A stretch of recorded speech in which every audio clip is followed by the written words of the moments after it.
Orang tua sudah melaksanakan tugasnya mendidik anaknya. Asal sudah dijamin bahwa waktu kecil ngaji sudah bisa, sholat sudah rutin.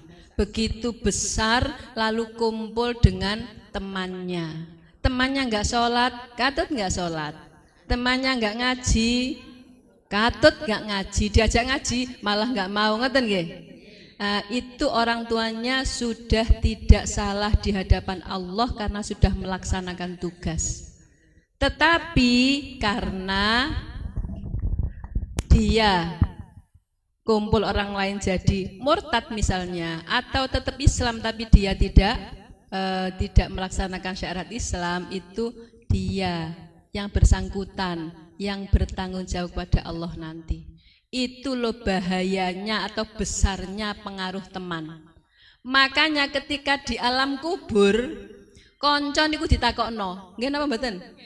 Salah satu pertanyaan kubur kula bocorno niki nggih. Bunyinya man ikhwanuka, siapa teman-temanmu? Sampai segitunya pentingnya seorang teman. Dan alam kubur ditakokno, sopo kancamu? Jawaban saya bener ya napa? Oh, jawabannya dibocorno pisan niki. Tak apal nongkon masih apal, tapi kalau nggak dilaksanakan ini kan dikunci. Yang cerita rohnya, nggih. Jawabnya al-muslimuna ikhwani, orang-orang Islam saudaraku. Gara-gara temannya bukan orang Islam atau Islam yang tidak melaksanakan Islam, namanya Islam KTP, dia enggak Islam KTP-nya yang Islam, maka mungkin saja terjadi seperti itu. Ada Mbak Anis mau tanya? Yeah. Assalamualaikum warahmatullahi wabarakatuh. Waalaikumsalam warahmatullahi wabarakatuh. Pertanyaannya bagaimana kalau kita maksudnya punya untuk ingin ke orang tua gitu, ingin membalas, maksudnya orang tua kita kan sakit lama gitu. Kalau kita ingin istilahnya itu membantu dalam artian puasa apa mengganti dengan ibadah-ibadah yang selama orang tua kita wallahu maksudnya sakit itu sampai pikun gitu, maksudnya sholatnya ininya itu gimana Ibu Nyai. Terus yang kedua, kalau sebagai orang tua tidak bisa mendidik secara langsung gimana terhadap anak-anaknya, tetapi kita berusaha untuk memberi yang terbaik buat memotivasi ke anak-anak, mendoakan orang tua yang terbaik gitu. Gimana tanggung jawab sebagai orang tua terhadap Allah terutama ya, hablum minallahnya gitu. Yang ketiga, maaf nih agak banyak. Yang ketiga, bagaimana caranya untuk menginiin rasa emosional kita apabila kita dilafadzkan membaca sholawat itu istilahnya menitikkan air mata apa-apa gitu. Bagaimana cara untuk ininya rasa emosional kita. Sekian, jazakillah khairan katsira. Wassalamualaikum warahmatullahi wabarakatuh. Waalaikumsalam warahmatullahi wabarakatuh. Pertanyaan pertama, membantu melaksanakan kewajiban orang tua kepada Allah. Ketika orang tua sakit, nggak bisa puasa, nggak bisa sholat atau pikun. Pikun itu kalau dia sadar sholat puasa sah. Tapi kalau pas lupa nggak sholat ya nggak apa-apa. Ad-dinu aqlun la dina liman la aqlalah. Agama itu untuk orang yang berakal, maka tidak ada kewajiban agama bagi orang yang tidak berakal. Sekarang kalau dia nggak puasa lalu dipuasai anaknya, boleh apa enggak? Kalau orang tuanya tidak bisa diharapkan sembuhnya, maka anaknya boleh mengqodoi puasa orang tuanya.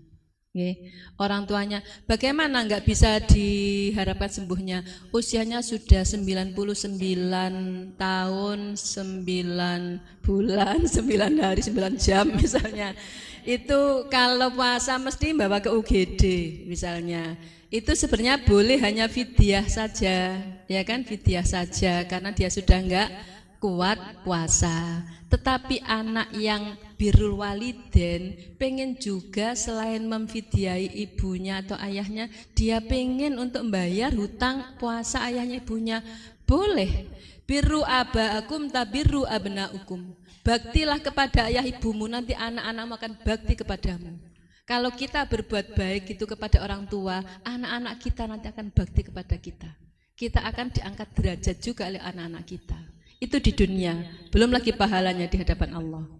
Ayul a'mali afdalu, amal apa yang paling utama? Nabi menjawab nomor 1 adalah jihadun fisabilillah, jihad di jalan Allah. Nomor 2 birrul walidain, masya Allah, termasuk amal yang utama. Jadi boleh tadi ya bayar apa? Fidyahnya. Lalu qadha sholatnya boleh apa enggak? Boleh. Boleh kalau dia bisa mengqadai, diqadai. Kalau dia nggak bisa mengodoi, kita kodoi.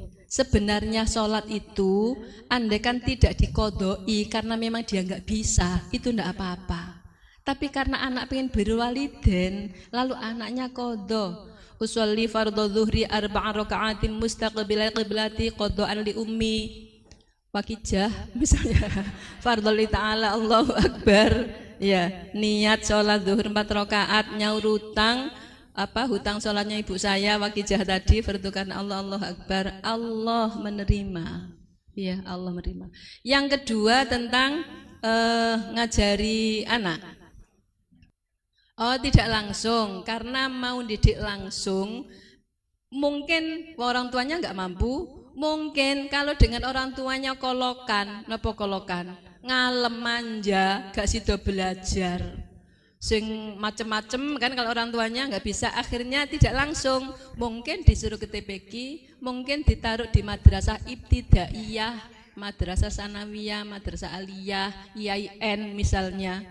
Dari kecil orang tuanya nggak bisa ngajari ngaji karena nggak ada waktu, mungkin karena nggak bisa, mungkin karena situasi kondisi yang nggak kondusif dalam mendidik anak misalnya, boleh asal orang tuanya yakin bahwa yang ditempuh, yang dititipi itu bisa melaksanakan amanah seperti yang diinginkan.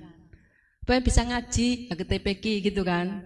Kalau supaya bisa ngaji lalu ditaruh di grup band ya gak pas gitu kan.